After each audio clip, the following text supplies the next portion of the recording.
Yo, salut à tous, comment allez-vous les amis coders, les amis game dev, les amis developers. Qu'est-ce qu'on fait pas aujourd'hui? Un petit hors-série de menu de sélection de personnages. Regardez-moi ça. Tac, j'ai mon elfe qui va vite. Je restart le game. J'ai mon dwarf qui va pas vite. Oh, un petit menu de sélection de personnages, tout simple, assez global. Pourquoi je le fais en hors série? C'est pour pas venir surcharger les jeux. Parce que ça irait très bien, ça par exemple, dans le platformer, ça irait très bien dans le RPG. Qu'on est en train de faire sur la chaîne, bien sûr. Mais au moins là, vous avez un hors-série pour tester un petit peu vos talents de développeur. Hein. Là, vous allez apprendre à faire le menu de sélection de personnages, mais après, à vous de vous débrouiller à le greffer à votre propre jeu, que ce soit le platformer ou le RPG. Et deuxième raison, c'est que je veux pas les surcharger, ces jeux. On va déjà enregistrer peut-être des progressions, on va enregistrer des temps records, des scores, etc. pour ce qui est le platformer. Et pour ce qui est du RPG, on va déjà sauvegarder un inventaire, on va avoir un système de quête qu'on va sauvegarder également, etc. Donc je veux pas sauvegarder ça et rajouter en plus une couche de sélection de personnages. Mais par contre, vous pourrez totalement le faire avec ce tuto qui est totalement global et que vous pourrez adapter à n'importe quel jeu. Le concept est quand même relativement simple. La vidéo dure à mon avis une heure, mais le concept reste quand même relativement simple. On apprend juste 2-3 méthodes et puis on essaye de faire ça au plus simple. Donc voilà les amis, je ne vous embête pas plus. Vous retrouverez les liens pour télécharger les sprites gratuits utilisés dans ce tuto. Vous retrouverez tout ça en description. En attendant, je vous embête pas plus et je vous souhaite une bonne vidéo. À bientôt les amis, salut, ciao, ciao.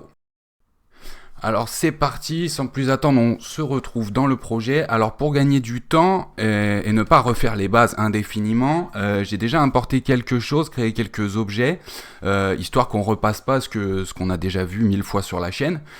Donc au niveau des prérequis pour suivre cette vidéo, il vaut mieux que vous vous y connaissiez déjà au moins en tout ce qui est mouvement et collision, d'accord? Alors ce que j'ai déjà importé, j'ai importé deux sprites, un sprite avec les caractères d'un dungeon crawler, d'accord? Donc là c'est le sprite global, je vais vous mettre tous les liens en description. Et un autre sprite pour, voilà, j'ai réussi à trouver un espèce de rectangle de sélection. J'ai importé tout ça. Alors j'ai créé tous les sprites pour 3 personnages. J'ai créé le nain, l'elfe et le chevalier. Ce que j'ai fait, c'est juste que j'ai séparé en fait tous les sprites qu'on a ici en un idle. Hop, je vous montre le idle. Le jump, lui, il est composé d'une seule image. On a le run. Ok. Et ensuite, je l'ai appelé template. En fait, je l'ai appelé template et d'ailleurs, je suis en train de me dire...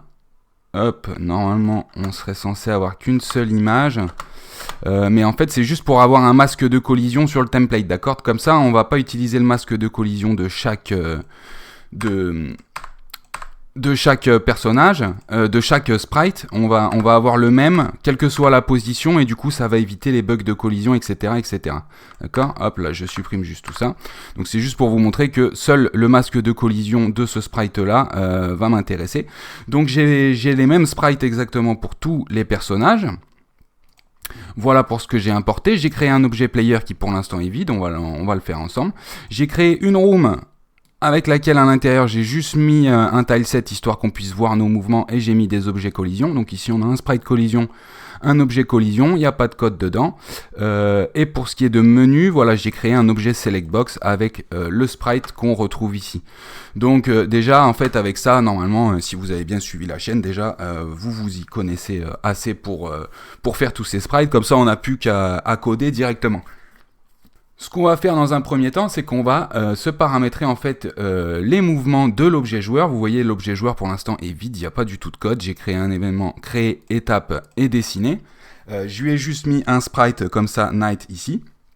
On va paramétrer ces mouvements et ensuite on va coder le menu de sélection de personnages. Et donc tous nos sprites vont changer en fonction. Et donc bien sûr, en utilisant la méthode que je vais faire juste pour stocker stocker les sprites en fonction du personnage choisi, eh bien vous pouvez imaginer que vous aurez différentes armes, différentes tout ça. Là je vous explique juste le concept et pourquoi est-ce qu'on le fait, je vous l'ai peut-être dit en intro, mais pourquoi est-ce qu'on le fait à part comme ça, pourquoi est-ce que je fais pas ça dans le platformer ou dans le RPG? Déjà parce que c'est des jeux qui vont être assez complexes, donc j'ai pas envie de rajouter encore plus une couche. Vous voyez, le RPG, on va se concentrer sur le système de quête, etc. Et on va pas se rajouter un menu de sélection de personnages en plus. Donc là en fait je le fais en hors série, je le fais à part parce que ça peut vous servir dans tous vos jeux, et comme ça on globalise un petit peu le système, et comme ça voilà, vous comprenez le principe et vous n'êtes pas obligé de vous faire 20 heures de vidéos de RPG pour en arriver à là. Ok ? Alors, ce qu'on va faire, c'est que déjà, dans la room level 1, ici où j'ai placé un petit peu de collision, etc., je vais aller placer mon objet joueur. Voilà, je vais le mettre ici. Et on va le coder tout simplement. Alors, pour coder un joueur, déjà, je vais créer un script quand même. On va créer un script. Je réfléchis. Est-ce que c'est ça que je veux faire? Ouais. On va créer un script et on va l'appeler characters, tout simplement. Ok, pour l'instant, dedans, je vais juste énumérer les états. Enum states. On va avoir idle, run, jump, et je vais rajouter, même si on n'en a pas besoin, hit, dead. Voilà. Là, on a nos états, ok? On va aller dans notre joueur. Au début, on va déclarer donc que state est égal à states.idle. Qu'est-ce qu'on va mettre? Je vais peut-être pas trop m'embêter sur les déplacements. On va faire un type de déplacement très simple. Donc, on va dire input up est égal à false. Là. On va mettre 0 ici, 0 ici. Là, ça va être notre input X. Et notre input Y. Up, down, left et right. Ok.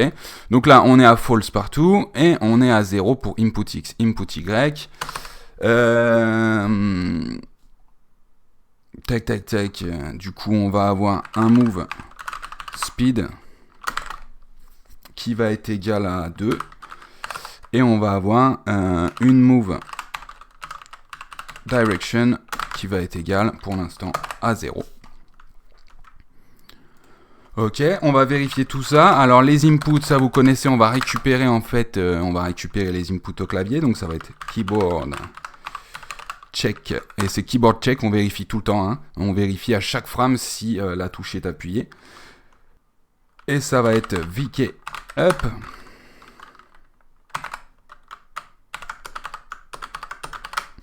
Voilà, ici on va avoir le down,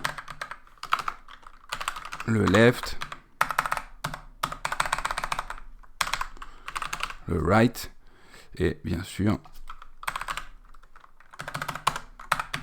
on met les inputs ici. Comme ça, vu qu'on va faire un mouvement à 8 directions, là ce qu'on va faire, c'est qu'on va dire que input X, ça va être égal à right, input right moins left, input left, ok. Donc ça, vous vous rappelez, hein, il y a déjà assez de tutos sur les déplacements sur la chaîne. Donc input X, selon si on appuie juste sur droite, ce sera égal à 1 moins 0, donc on va à 1, donc on ajoute 1 en X, donc on va vers la droite. Si on appuie que sur la gauche, ça fera 0 moins 1, donc on se déplacera en moins 1, on aura une direction en X de moins 1. Et si on appuie sur les deux ou sur aucune des deux, ce sera égal à 0. Donc on va faire pareil pour Y. Ça va être up down moins up.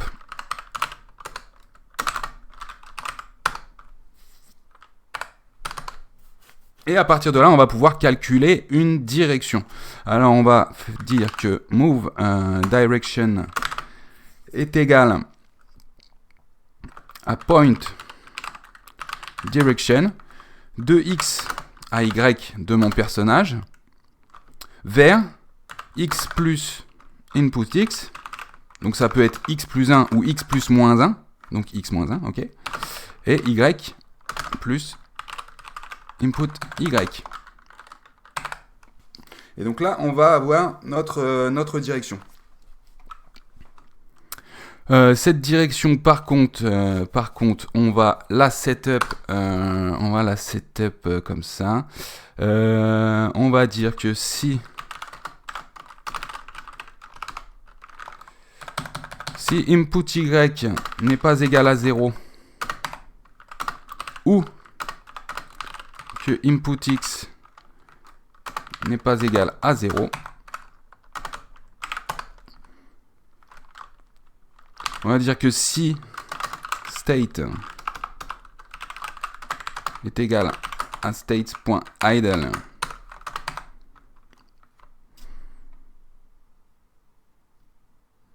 pourquoi est-ce que missing associate closing for this block? Ouais, laisse tomber. Si state est égal à idle, alors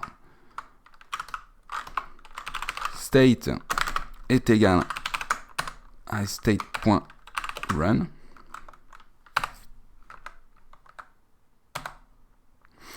Et sinon, donc si les deux sont égaux à 0, else, on va dire que si state est égal à state.run, alors state est égal à state.idle.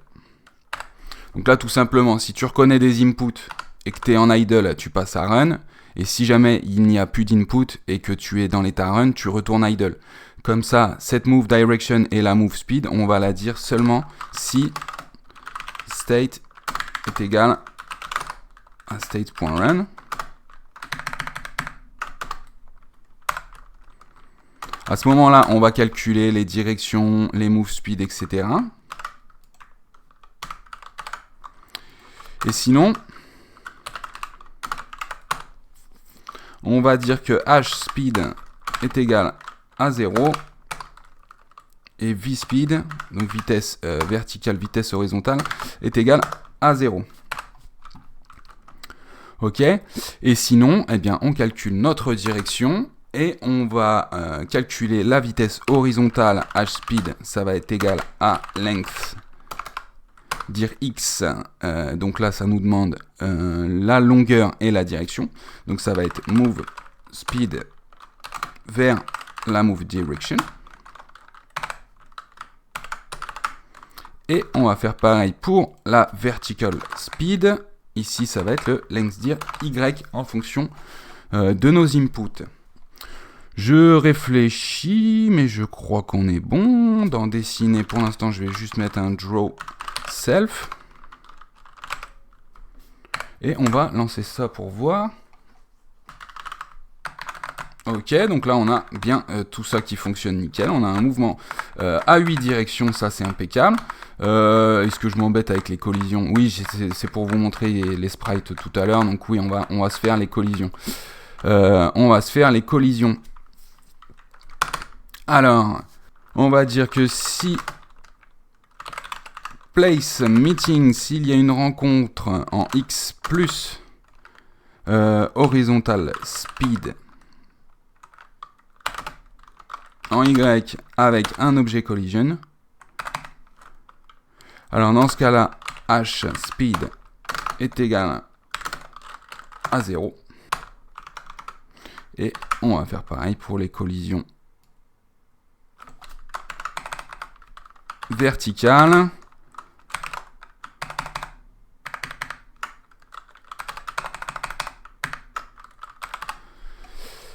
Et normalement, on est bon. Tout simplement. Tout simplement, voilà, on a bien une collision en haut, une collision ici. Vous voyez que les collisions sont pas trop bien par rapport au masque. Donc ce qu'on va faire, hop, pour l'instant, c'est que dans créer, ici, je vais juste tout simplement créer une structure que je vais appeler sprite. Ça va être égal à une structure que j'ouvre comme ceci. Et on va pouvoir définir idle. Et donc là, ça va être spr knight my idle. Ici, ça va être par contre une virgule. Idle. Ok. Ici, pas besoin. Là, la virgule.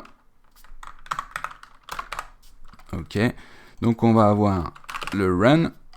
Le jump, on va certainement pas s'en servir dans ce tutoriel, mais bon, ça va être là. Et ici, je vais pas l'appeler template. Je sais pas pourquoi je l'ai appelé template. Ici, on va l'appeler masque en fait. On va l'appeler masque.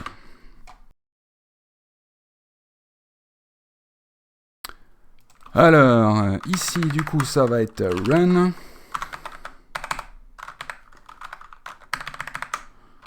On a le jump et on a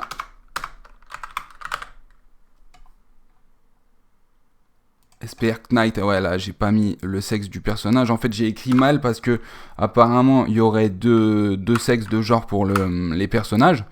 Mais du coup, le masque sera le même pour les deux genres, je pense. Ou peut-être pas, non, parce que là, ici, par exemple, l'elfette a l'air beaucoup plus petite.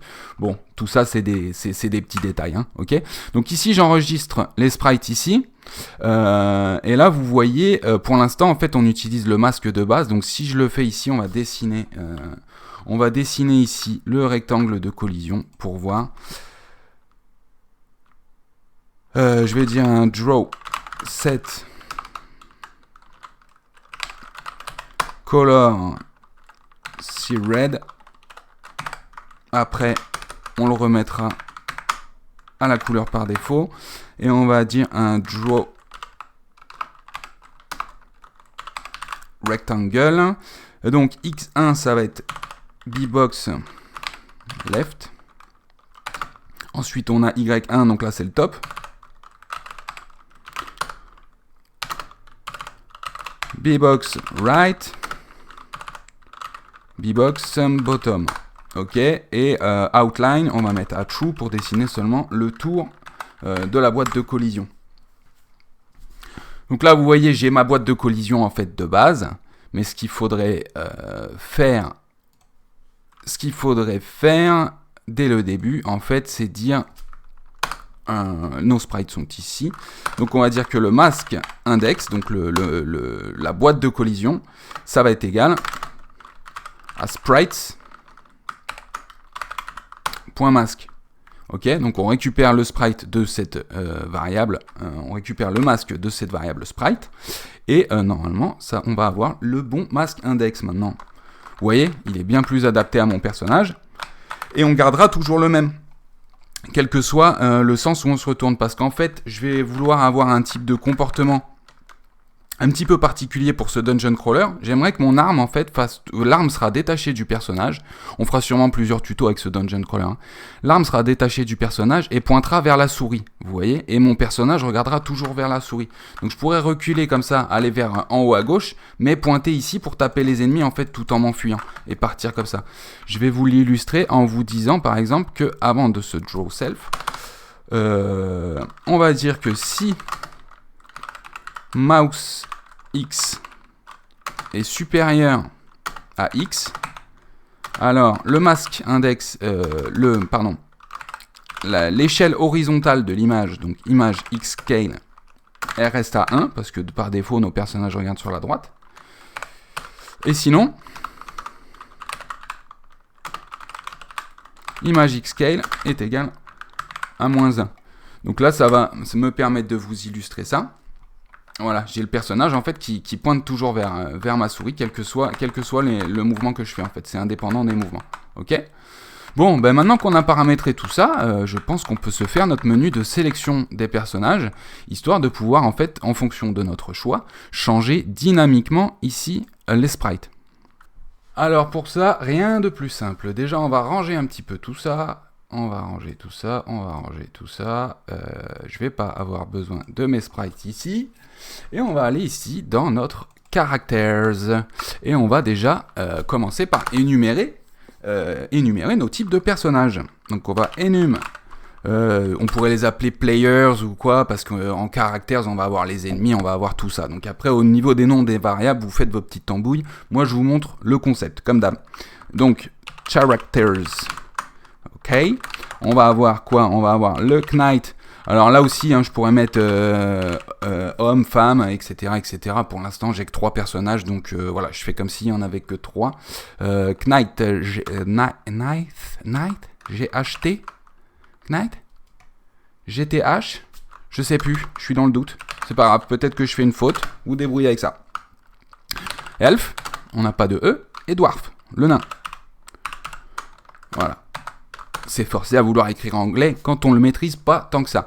Donc là, j'ai énuméré mes caractères. Donc je vous rappelle, une énumération, en fait, c'est comme si je créais des variables égales à 0, 1, 2. Parfait pour aller chercher dans une liste. Eh bien, c'est ce qu'on va faire. Je vais créer une liste. Je vais l'appeler global.characters est égal à array create avec donc 3, une taille de 3, une liste d'une taille de 3. Et à partir de là, du coup, je vais pouvoir en fait rentrer mes sprites et tout un tas de variables. En fait, on va pouvoir changer la vitesse de mouvement, etc., etc.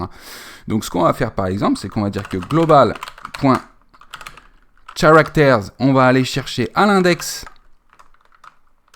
characters.night est égal, et là, on va recréer une structure de données. D'accord? Et donc, à partir de là, je vais pouvoir lui définir, par exemple, eh bien, une move speed, qui va être égale à 2. Et je vais pouvoir aussi recréer, en fait, des structures de données dans une structure de données. OK?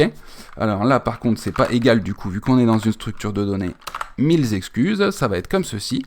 Et à partir d'ici, je peux même remettre sprites, pour refaire en fait une structure de données à l'intérieur. Et là je vais mettre idle. Donc là c'est SPR. Et là oui d'ailleurs je vais pas m'embêter parce qu'ils sont déjà tous là-dedans. Pour le night. Qu'est-ce qu'on va avoir d'autre? Ça va être tout. Hein. On va avoir la move speed qui change, etc. Après, comme je vous ai dit, on peut setup les armes, on peut setup tout un tas de choses. D'accord? Donc là, hop, ce que je vais faire un bête copier-coller. Ici, on va avoir l'elfe. On va dire que l'elfe, il bouge plus vite. On va mettre 3 pour vraiment bien le voir. Là, ce que je vais faire, comment je l'ai appelé ici? J'ai mis un E, donc c'est du grand n'importe quoi. C'est du grand n'importe quoi, ça part complètement en cacahuète. Mais c'est pas grave. Hop, elf, ok. Tac, tac, tac, tac. Caractère elf, ok. Et ici, le dwarf. Le dwarf, lui, il va être beaucoup plus lent. Et on imaginera qu'il tapera beaucoup plus fort également avec son marteau. Là, on est dans les purs clichés du jeu vidéo. Hein. Knight, dwarf. Tac, tac, tac, tac. Ok, ok, ok. Bon, est-ce que jusqu'à là, j'espère que ça va bien. Ça va bien pour vous. Je récapitule. En fait, on crée des énumérations d'état que notre personnage va récupérer. On crée des énumérations de caractères, histoire d'avoir des index 0, 1, 2 et de mieux nous y retrouver. Comme ça, on crée une array de 3... de 3 lignes, une liste de 3 lignes, et dans chacune des lignes, 0, 1, 2, donc on va à l'intérieur créer une structure de données qu'on va pouvoir aller récupérer ici. Je vous montre ça tout bêtement. On va faire nos petits essais ici. On va dire que character selected est égal à character .knight. Donc à partir de là, du coup, on va pouvoir avoir notre character qui va être égal à global.characters à l'index du character selected. Et donc là, en fait, ce que j'ai fait, c'est que j'ai récupéré toute cette structure de données là, ok? Donc ma variable caractère à l'intérieur de mon objet player, elle a tout ça, d'accord? Donc par exemple, pour la move speed, ça marche pas comme ça, c'est chiant.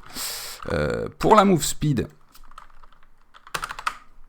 ici, je peux dire que c'est character. Et normalement, il reconnaît les variables qu'il y a à l'intérieur. Et sprite, hop, characters, caractère.sprites. Tac, tac. Ok. Là, on va dire setup des variables de base. Et là, c'est variable du caractère choisi. Ok. Et donc là, on ne devrait pas avoir de bug. Je devrais avoir en fait exactement le même comportement que j'avais tout à l'heure. Oui, tout à fait. Ok. Et maintenant, si je change simplement cette variable-là, que se passe-t-il? Rien du tout. Eh oui, suis-je bête? Suis-je bête?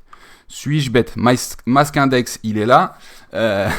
Par contre, on va peut-être dire que le sprite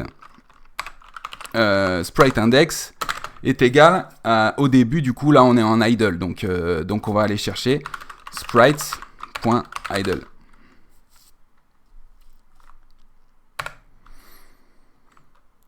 Et oui, c'est peut-être mieux de le setup parce que sinon il garde en fait celui de base. Donc voilà, là on a bien le sprite de life et on voit qu'on est beaucoup plus rapide. Ok. Et si je mets par contre ici le dwarf, hop, on est beaucoup plus lent, beaucoup trop. Mais au moins on est bon. Et du coup ici là, tac tac tac tac tac. Ce qu'on fait ici, quand on se met dans l'état run.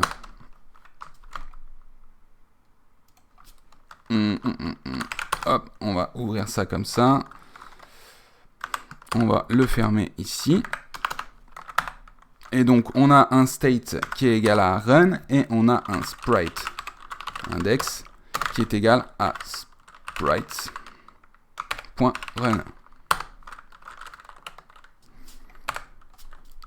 Ça, c'est OK. Et là, on va faire ça.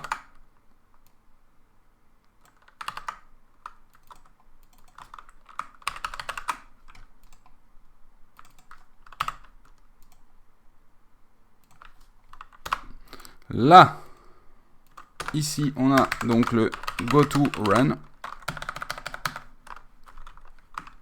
Et là, on a le return idle. Ok, donc avec sélection des états et des sprites. Tout ça, de toute façon, vous connaissez déjà. C'est juste là pour le principe de sélection de personnages. Donc là, normalement, on va aller récupérer. Voilà, ici, je suis en idle. Et là, on voit qu'on a le sprite qui change. Ok. Donc bon, d'aller en arrière comme ça, c'est peut-être un petit peu perturbant. Bon, je verrai ça plus tard. Et donc si je remets ici le Knight,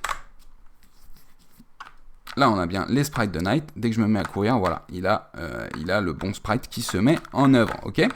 Donc là, théoriquement, on a tout qui est bon. Maintenant, il ne nous reste plus qu'à faire le menu finalement. Mais sinon, là, on a tout le concept en fait, tout simplement de la sélection du personnage, sans se compliquer la vie, grâce à des simples petites structures. Et donc maintenant, en fait, dès qu'on va avoir une variable en fait qui va être propre à chaque personnage, par exemple dégâts d'attaque, dégâts magiques, défense, eh bien, on a juste à la créer en fait pour chaque personnage. Et c'est ici cet objet qui va toujours récupérer la bonne variable dans sa bonne structure. Et ça change pas, d'accord? Et ce qu'on peut faire ensuite, c'est une sauvegarde. Parce que par exemple, on peut commencer avec chaque structure qui aurait un level est égal à 1. Mais ensuite, on pourrait faire évoluer en fait et sauvegarder cette structure, d'accord? Et comme ça, vous pouvez créer plusieurs parties en remettant à 0, en reprenant une structure à 0 et en la sauvegardant. Okay, donc là, je vous explique tout ce qui est possible et sûrement qu'en fait, ce tuto, ce projet va nous servir justement pour des tutos comme ça hors série, pour éviter de surcharger le code de jeu qu'on est en train de faire comme le platformer et le RPG, histoire que vous vous y retrouviez au plus facilement. Et comme ça, ben voilà, on a quelque chose d'assez global qu'on peut utiliser pour tous les jeux. Ok. Alors pour ce qui va être du menu, je vais créer une pièce et je vais pas m'embêter au niveau du design. Hein. On a juste ici, j'ai juste ça qui va être sympa, juste pour pouvoir voir le personnage sélectionné tout simplement. J'ai d'ailleurs activé un 9 Slice. Hein. Donc pour rappel, le 9 Slice en fait c'est pour pouvoir agrandir un sprite sans le déformer. Mais donc au niveau du design, c'est tout ce que j'ai fait pour l'instant. Hein, ok. Alors ce qu'on va faire, c'est que je vais créer une pièce et on va l'appeler rm select character. On va activer les fenêtres et les caméras. Donc on rend la fenêtre 0 visible. En quelle résolution me suis-je mis ici? 480 par 270. Alors ce que je vais faire ici, c'est que ça va être également les paramètres de la pièce. 480, 270. Et je fais pareil donc pour la caméra.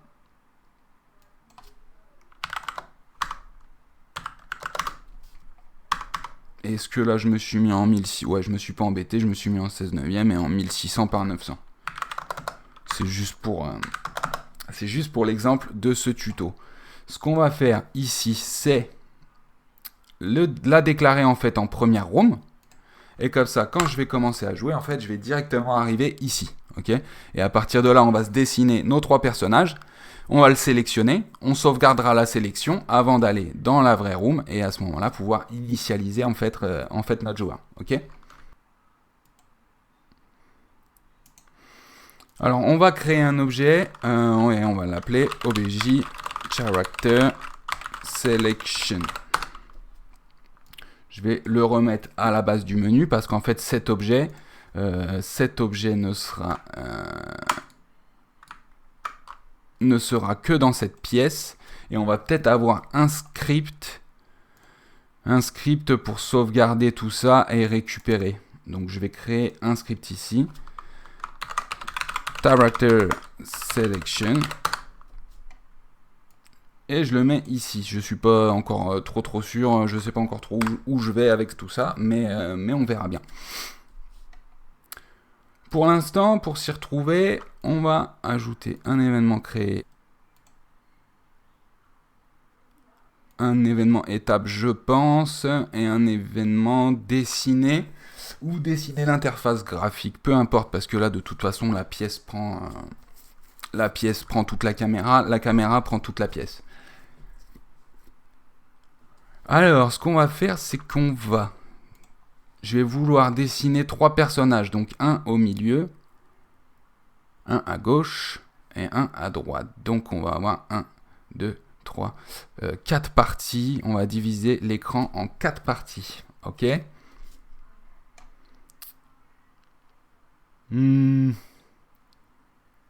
Ok. Donc, on va l'appeler, je sais pas, je vais l'appeler offset, ça va être égal à room width, la largeur de la pièce, divisible par 4. On va dire que start x est égal à offset pour le premier personnage, ok ? Ici, je vais faire une boucle for. On va dire que pour une var i qui va être égale à 0, tant que i est inférieur à array length, et là, ça va être global.characters. Ok, donc on va avoir 3 personnages. Donc 0, 1, 2, ok ? Tant que c'est ça, on incrémente i ploche.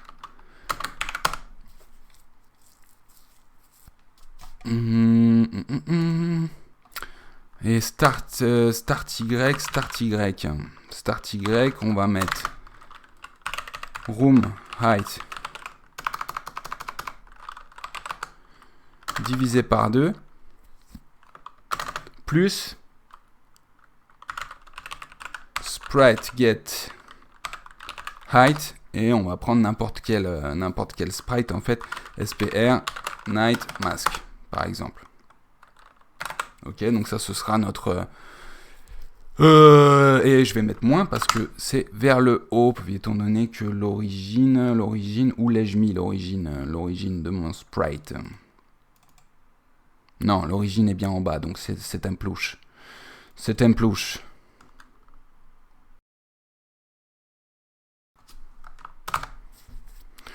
Ok, donc pour chaque personnage, on va faire une variable globale, une variable locale sprite qui va être égale à, pour l'instant, on va mettre le idle. Est-ce que je créerai pas des objets en fait? Et oui, on va créer des objets, ce sera beaucoup plus facile de les animer. Donc je vais créer un objet, je vais l'appeler obj menu character. Vous voyez, je suis en train de réfléchir à simplifier des méthodes directement pendant que je code le truc. Donc ce qu'on va faire, hop, ça à la place, on va le mettre dans créer. Alors, on va créer une var character qui va être égale en fait à global.characters à l'index i. Donc là, en fait, dans chaque boucle, dans la boucle, à chaque fois, on récupère le personnage, donc Knight, Elf et Dwarf, et on va récupérer le sprite qui, pour l'instant, va être char.sprite. Et d'ailleurs, pourquoi je m'embête? On va mettre direct idle sprite, char.sprites.idle. Et là, le run sprite. Et ici, c'est run. Donc, pour chacun de ces objets, on récupère bien les bonnes variables. Et en plus de ça, on va créer le joueur. Donc là, obj est égal à instance create layer. Donc en x, on va être à start x plus i fois offset. Donc au début, comme notre i est égal à 0 et que start x est égal à offset, ben on est à notre room width divisé par 4. Puis ensuite, on rajoutera une fois, deux fois, 3 fois, x fois, autant qu'on a de personnages. Et en fait, ici, vous devez diviser ça, en fait, à divisible par.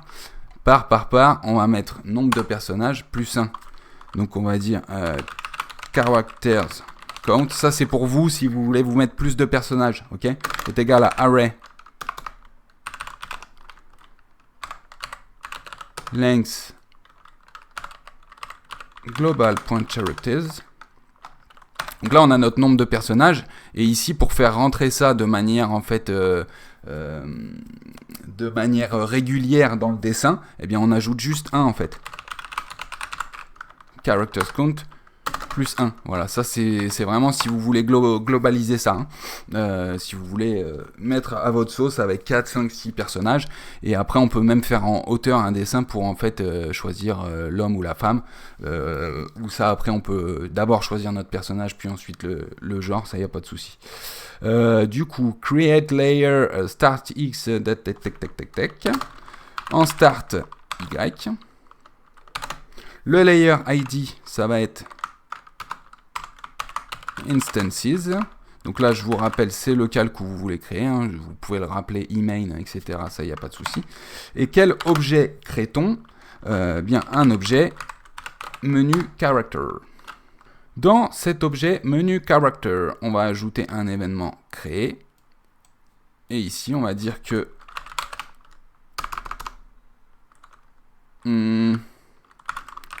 sprite est égal à, et là on va mettre idle undefined et run undefined. Pour l'instant, rien n'est défini. On va aller ouais, pas besoin.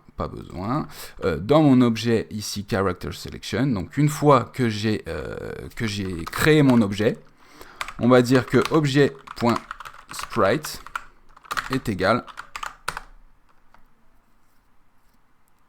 et là on va dire que idle c'est idle sprite et run le run sprite.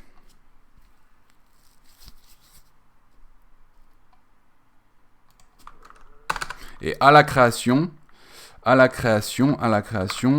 objet.sprite index est égal à objet.sprite.idle.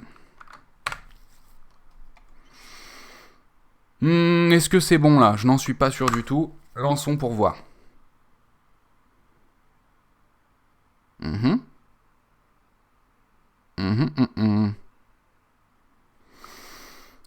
Je me demande si en fait c'est pas un souci au niveau des priorités de calcul. Fais voir, on va te remettre... Ah bah oui, non mais oui, caractère count plus 1, bah oui c'est là le souci, je suis bête. Rappelez-vous qu'en mathématiques, la division prend le pas sur l'addition. Division et multiplication prennent le pas sur addition et soustraction. Donc là d'abord il divisait room-width par caractère count et ensuite il ajoutait plus 1, donc ça allait pas. J'avais un offset beaucoup trop grand. Ici, là, on est bon. En revanche, par contre, au niveau de la hauteur, du coup, bah, en fait, spread gate tight ou alors spread gate tight, pour le coup, divisé par 2. Donc là, ici, en fait, ce calcul va être fait. Ensuite, ce calcul va être fait parce que c'est une division. Et ensuite, on ajoute les deux. Donc là, pas besoin de parenthèse. Là, c'est des mathématiques basiques, mais bon, les petites fautes d'attention, ça arrive. Donc là, vous voyez, j'ai bien mes 3 personnages qui sont créés et qui sont en idle. C'est super. C'est super. Alors, par défaut, on va dire que par défaut, on va créer une variable global.choice qui va être égale à 0. Je vais recréer ici une variable id qui va être égale à i. En fait, c'est pour enregistrer en fait le choix de personnage. Ici ça va être égal à i et on va dire que obj.myid est égal à id. Comme ça, dans le menu character ici, on va dire myid est égal à undefined, mais au moins il connaît la variable. Et ce qu'on va faire au début, c'est qu'on va simplement créer un objet ici, selected box. Vous voyez ici, j'ai mis image scale à 1,5 pour qu'il puisse bien entourer notre personnage. Donc au début, dans character selection, on va créer un objet, on va le mettre dans une variable globale. Global.selectBox est égal à instance create et on va le créer en defs pour être sûr qu'il soit au-dessus de tout le monde. Ça c'est dans le cas où vous avez d'autres objets, etc. Ou alors que des fois ça peut être plus petit que l'objet. Si vous voulez faire un design particulier, c'est pas plus mal quoi. En X, ça va être global.choice fois offset.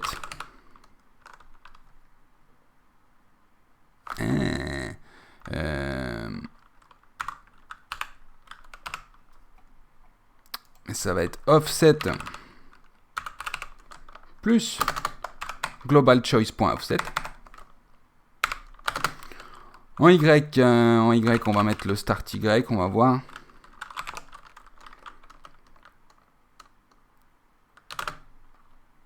En defs, on va mettre moins 100, moins 1000 carrément. Voilà, et on va créer un objet select box.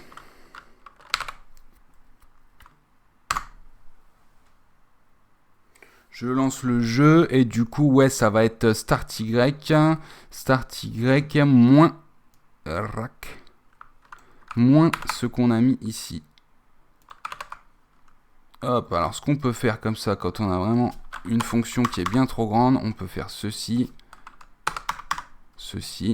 et comme ça en fait tous vos arguments sont à la ligne et on s'y retrouve un petit peu mieux qu'avec des très grandes lignes, et comme ça je peux vous mettre tout à l'écran.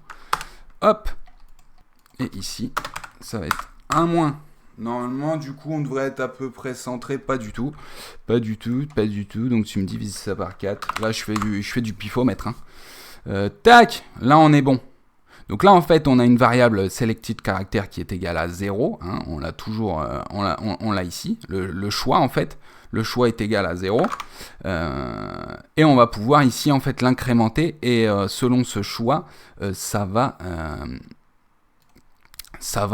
réinitialiser, en fait... ça va réinitialiser les positions simplement en X en fait de notre select box. X, ça va être égal à ça en fait. X, ça va être égal à ça. Donc ici aussi, on pourrait faire un global. Maintenant, on va aller chercher directement dans le... On va aller chercher directement dans l'objet. On va aller ici dans les étapes. On va créer une étape. On va dire que offset est égal à obj character selection.offset. On utilise un petit peu toutes les méthodes. Là, c'est sympa. Hop. Et ici, en fait, ça va être notre position en X qui va toujours être mise à jour selon le choix, en fait. OK? Et notre choix, on a juste à le modifier. Ici, dans Character Selection, dans Étape, on va dire que si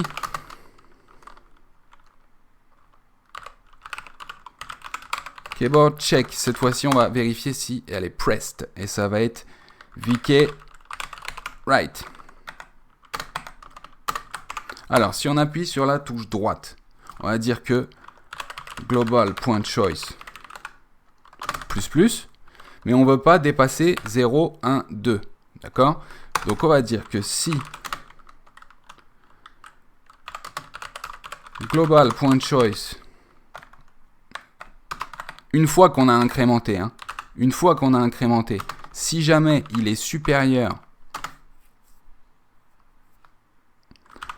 à array, et non, caractère count, en plus je l'ai mis là, ok, on a notre array length, on a ça ici, character count, -1, d'accord, donc on a 3 caractères, donc -1 ça fait 2, donc si jamais c'est supérieur à 2, c'est bon, 0, 1, 2, ok, donc si jamais le global choice dépasse, on remet le global.choice à 0. Et là, tout simplement, ce qu'on va faire ici, c'est que si jamais on va sur la gauche, eh bien, on retire 1 à Global Choice. Et si jamais Global Choice, du coup, devient inférieur à 0, eh bien là, ça va être égal au nombre de caractères -1. Donc 2, d'accord? Normalement, c'est pas mal. Tac. Donc là, j'appuie toujours sur la droite, vous voyez ce qui se passe. Et si j'appuie sur la gauche, toujours, vous voyez ce qui se passe. Donc là, on sait qu'on a notre variable character choice qui est bonne.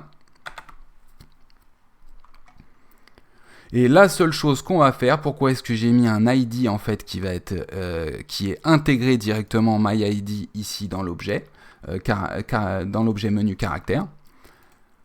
On va créer une étape. Ouais, on peut mettre ça en étape, ça, il n'y a pas de souci.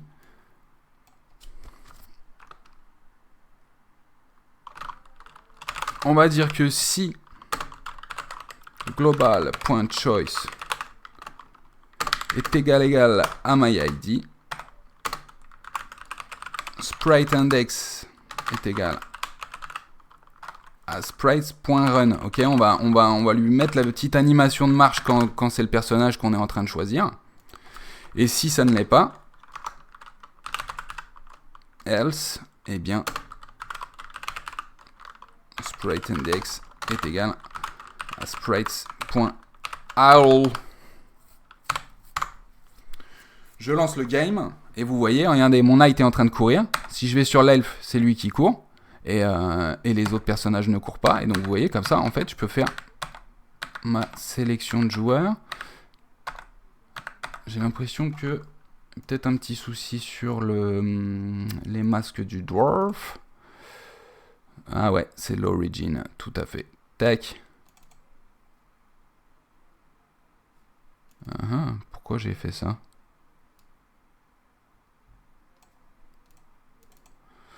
Pourquoi j'ai fait ça? Ouais, sur les autres personnages, on est bon. Pourquoi j'ai fait ça sur le dwarf?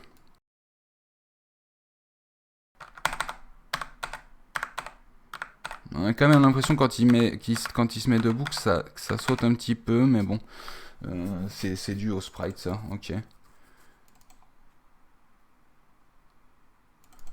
Ok, pas de problème. Bon, et bien maintenant, qu'est-ce qu'il nous reste à faire en fait? On va vouloir que si on appuie sur Entrée, eh bien on va sauvegarder cette sélection de personnages. Ok. Donc là, c'est pas le plus évident à faire. Enfin, c'est pas le plus évident et en même temps, c'est pas le plus compliqué. Tout simplement, on a juste à enregistrer une simple valeur, 0, 1 ou 2, dans un petit fichier ini. Et qu'ensuite on va aller récupérer. Donc c'est pour ça que j'ai créé en fait ce fichier, ce fichier de script ici, et on va mettre le save et le load en fait, tout simplement. Alors dans character selection, on va pouvoir créer une fonction. Alors je les documente pas, hein, je les documente pas vu que c'est relativement simple et que c'est assez rapide. On va dire save character choice. Ça ne prend pas d'argument, je ne pense pas. On va avoir ici, on va créer un nom de fichier de sauvegarde. Var file name est égal à character selected. Et dans un ini, quand on sauvegarde, on va avoir une section et une clé, d'accord, dans un fichier ini. Je vais vous représenter tout ça après.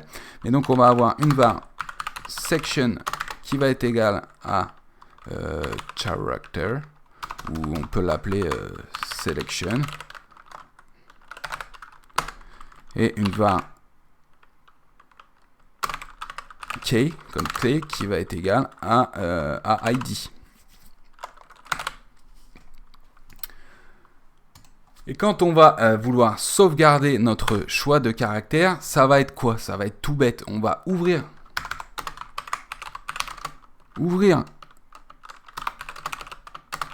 un fichier ini. Et en plus, quand on ouvre, ça le crée s'il n'existe pas.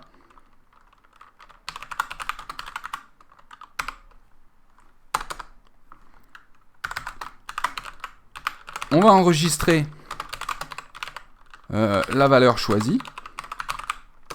Et on va fermer le fichier.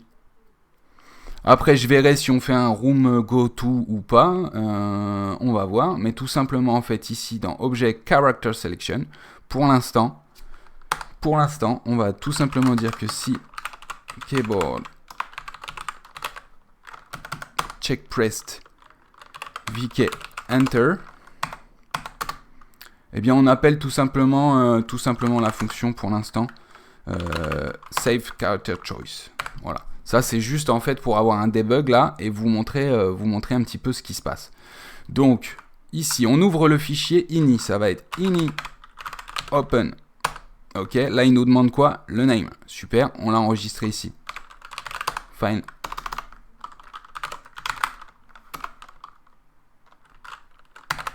Ah, ouais, faudrait peut-être le mettre ici. On va mettre file.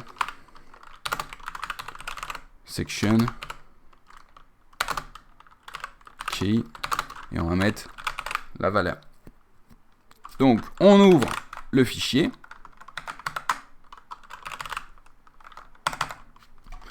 On enregistre la valeur. Donc ici, ça va être ini write. Donc on veut écrire dans le fichier et on peut écrire soit des chaînes de caractères, soit des réels, d'accord? Donc c'est très limité comme système de sauvegarde, mais pour l'instant on a besoin que de ça. Donc on va écrire un réel. Donc là il nous demande à quelle section du fichier on l'écrit, quel est le nom de la clé et sa valeur, ok? Eh bien tout simplement on a tout ça ici. Section key value. Ok, on a juste à bien les indiquer quand on on a juste à bien les indiquer quand on sauvegarde le fichier. Donc ça, en fait, je vais aller le mettre directement dans mon objet. Il n'y a pas de souci. Et ici, on va fermer le fichier. Ini close.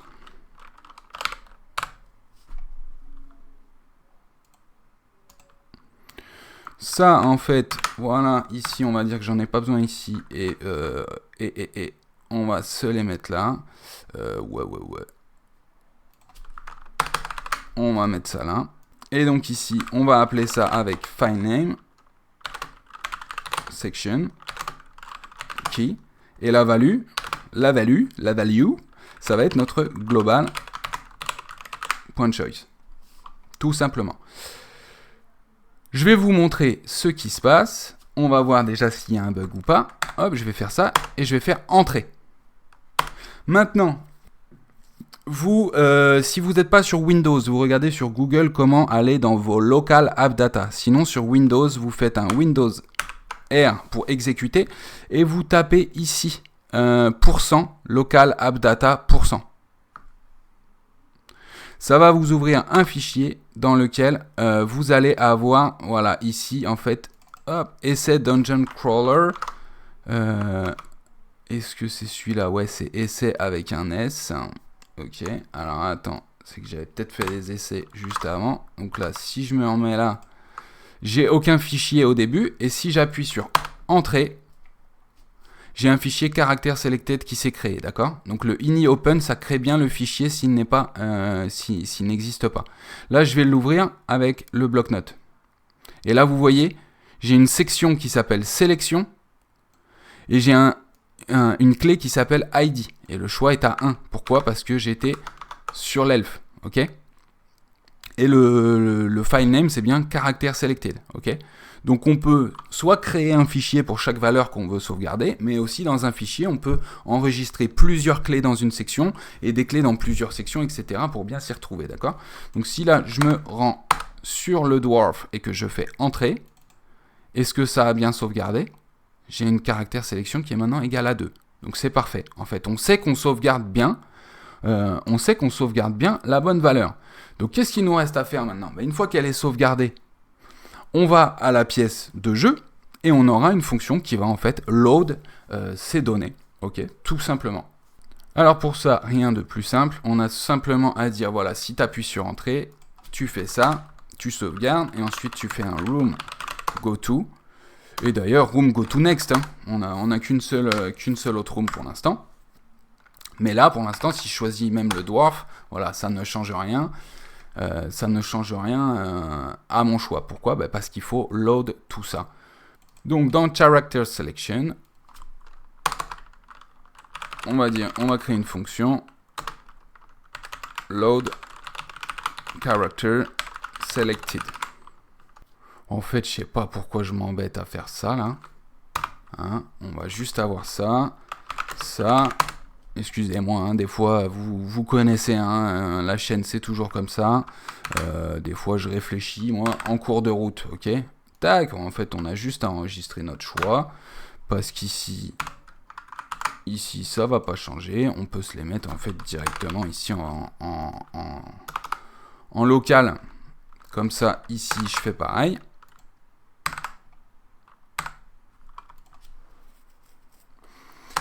Et ici. Ici, qu'est-ce qu'on va faire? What do we do? Pourquoi? Qu'est-ce que t'as, toi?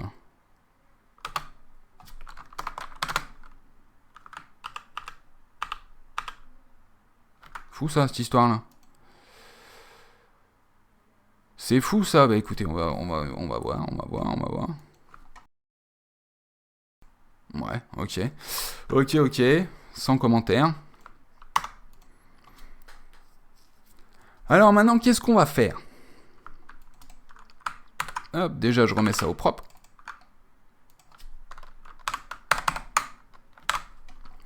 Maintenant, qu'est-ce qu'on va faire? On va faire exactement la même chose. On va ouvrir le fichier.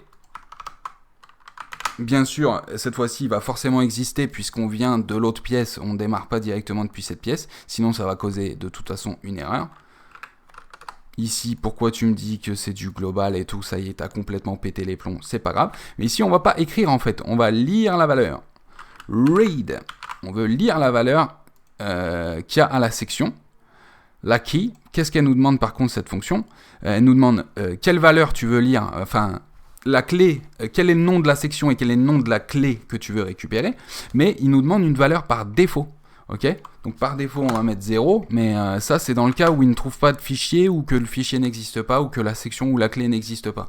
D'accord? Pour éviter une erreur fatale. Hop, récupérer la valeur choisie, ouvrir le fichier ini. Là, on est bon. Et donc, ici, en fait, ce qui serait top, c'est que cette valeur qu'on lit, en fait, on la retourne dans une variable. Pour ça, on va aller dans notre character.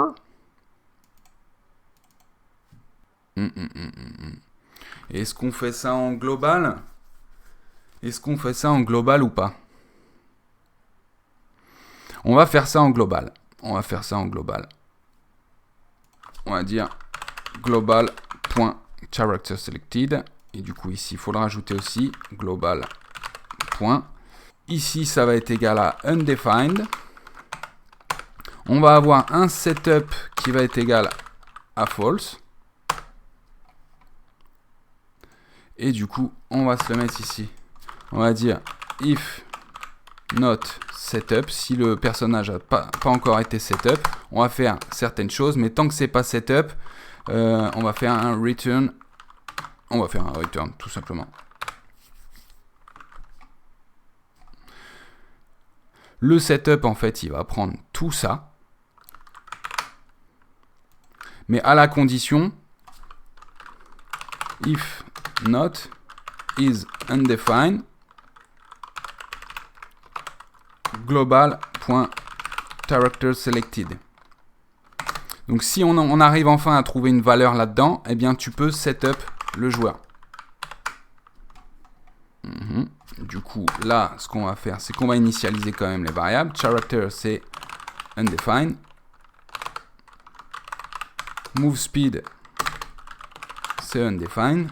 Et pareil pour sprites. Voilà, donc si tu as bien une variable, tu fais ça, et sinon,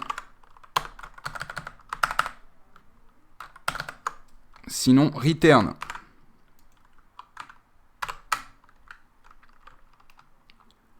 D'ailleurs, non, if not setup, if not setup, return. Mais si jamais tu as trouvé la variable, eh bien, setup est égal à true. Voilà, pas s'embêter la vie. Ça, c'est bon. Et ici, au niveau du draw, voilà, on va pas essayer de lui faire un draw self ou quoi que ce soit. Pareil, on va dire if not setup, tout simplement.